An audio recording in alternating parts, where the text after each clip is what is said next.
Yes, you read that right. Kyle Kuzma believes he can still be an NBA All-Star, and in fact, he also believes he's right on track to start averaging around 25 points per game. And this is not just coming out of nowhere. In his new series, Hanging with Kuz, when asked if he can still be an All-Star, Kyle Kuzma said, "I definitely can. I definitely believe that too. I don't really care what nobody thinks or says. I know myself and I know my ability. It's hard to be consistent in an inconsistent role. I'm excited for a more consistent space next year." A very interesting quote, because I'm pretty sure Kuzma knows that more consistent space would not come with the Lakers and instead would come with another team. So what's up guys, Mike here, and the topic of today's video is, can Kyle Kuzma really develop into a future All-Star? And also, we're going to talk about some potential trade destinations where he'll be able to showcase his offensive game further. Oh, and by the way guys, before we get started, What If Kobe Bryant Went to College is going to be posted very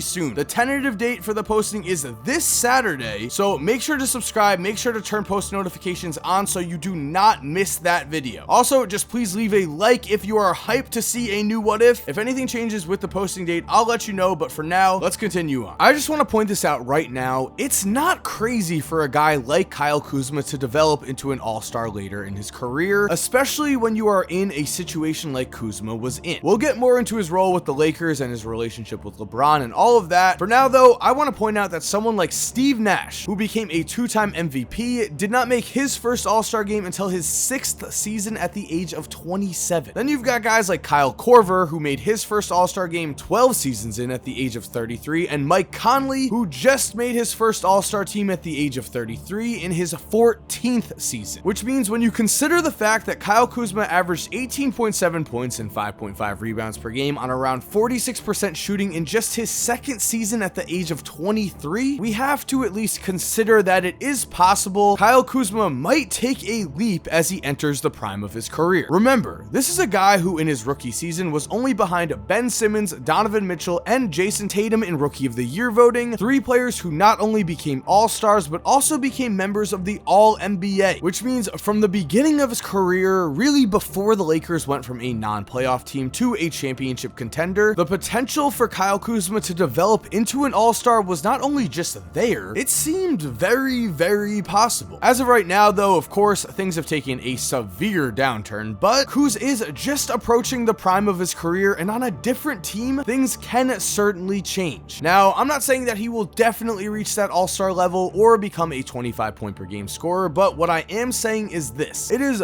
very possible that Kuz does end up becoming a much better and more important player on whatever team he plays for next. And to me, the proof of this comes within his own words, as I actually agree with a lot of what Kuz has said. But before we continue guys, I'm very excited to say that this video is sponsored by Magic Spoon. And I've got to say, ever since I've been introduced to Magic Spoon, ever since they sent me their product, this cereal has been life-changing. As someone who is trying to get into better shape and then maintain that shape, Magic Spoon still tastes delicious, but it's really great for you too. It is only 140 calories, and it also has 0 grams of total sugar, 4 grams of net carbs, 13 grams of protein. And speaking of good for you, Magic Spoon is high in protein, keto-friendly, gluten-free, grain-free, soy-free, and wheat-free, while also being naturally flavored. And again, it tastes delicious. Now, also what you're seeing right before me is what you could try: Magic Spoon's 4 flavor variety pack. We've got cocoa, we've got frosted, we've got fruity, and we also have peanut butter. Now, I've got to admit, out of all these, I think I like peanut butter the best. But again, guys, it is amazing how good these taste with how good they are for you. Which means, guys, if you want to go and get Magic Spoon for yourself, click the link in my description to try the 4 flavor variety pack, and make sure to enter promo code Korzemba for $5 off any order. Or go to magicspoon.com/Korzemba. And on top of all of this, guys, Magic Spoon is so confident in their product, it's backed by a 100% happiness guarantee. That means if you don't like their product for any reason, they will refund you your money, no questions asked. Hit the link in my description, use promo code Korzemba for $5 off any order, or again, go to magicspoon.com/Korzemba. And with that said, let's continue with today's video. Kyle recently was quoted as saying, "My biggest thing is I just want to play within a consistent role. If I have that ability, I'll be able to showcase what I can really do. There were parts of this year and even anywhere else in my career when I'm in a consistent space. I'm out there handling the ball, making teammates better, scoring, shooting, defending, rebounding, rebounding, I think if I'm in that space, I'll be good. And so what I definitely agree with here is that Kyle Kuzma's role on the Los Angeles Lakers during the last 2 seasons has been inconsistent at best. That is sometimes just what happens when you play with LeBron James. On the Lakers, LeBron is the star, Anthony Davis is his wingman, and then from there, really every other player's role on the roster was kind of inconsistent. Depending on the matchup or how he was playing that night, there were games where Kyle Kuzma would go out there and play 40 minutes and score over 20 points, and there were games where Kyle Kuzma would play under 20 minutes and score 2 to 4 points. So I definitely understand what he's saying with the consistency factor here. I think every player can benefit from being in a consistent role. However, the main question here, and something that we really have to consider, is what is Kyle Kuzma's real position, aka what is his real role? Because if he is going to play within a consistent role, like he said, the position he is playing will have a huge factor in that. And as of right now, I'm actually a little confused about what is going on in Kyle Kuzma's own head. Because when looking back to his best season in 2019, Kyle Kuzma spent 83% of his minutes at the power forward position,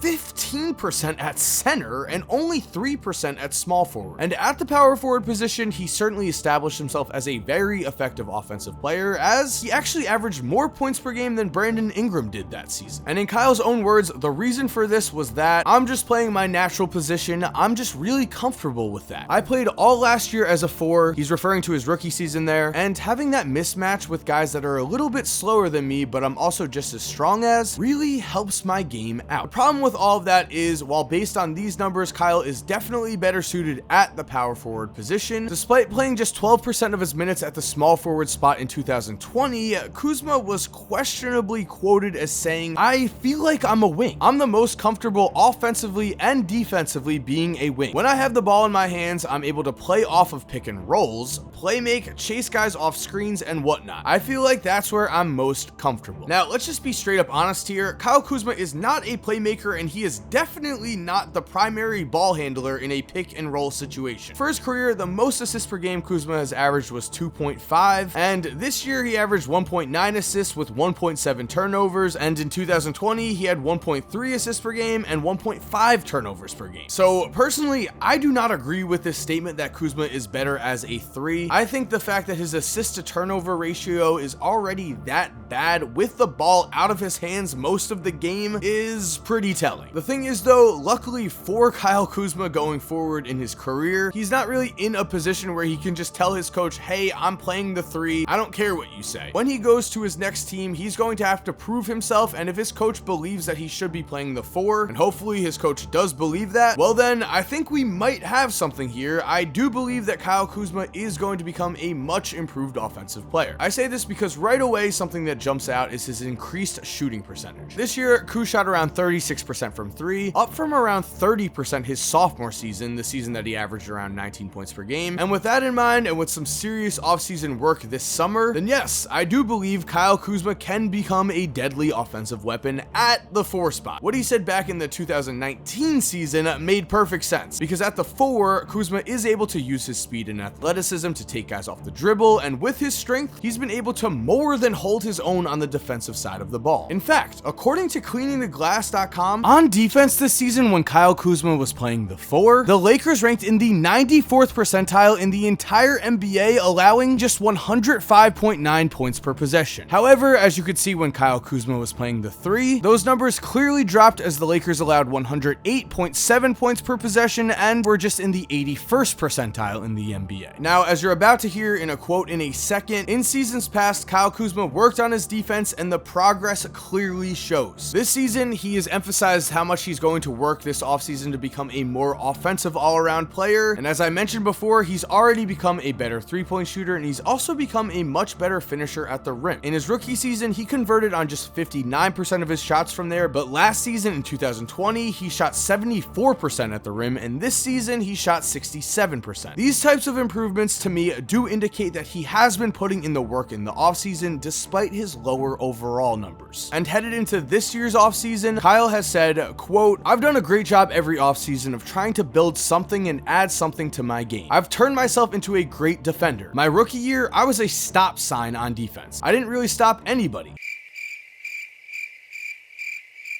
Regardless, he continued to say, now, whether it's elite wings, 4 men, even point guards and shooting guards, I have the ability to guard 4 positions now and really affect the game on that end of the court. As for what he's working on now, he said, I'm working on my ball handling so I'm able to get where I want on the court more efficiently and not necessarily be an in the corner type of shooter. Which I've got to say, I believe that Kyle Kuzma will improve his ball handling, and when he does, that's going to open up his game so much more on offense. He'll become a more dangerous player in transition.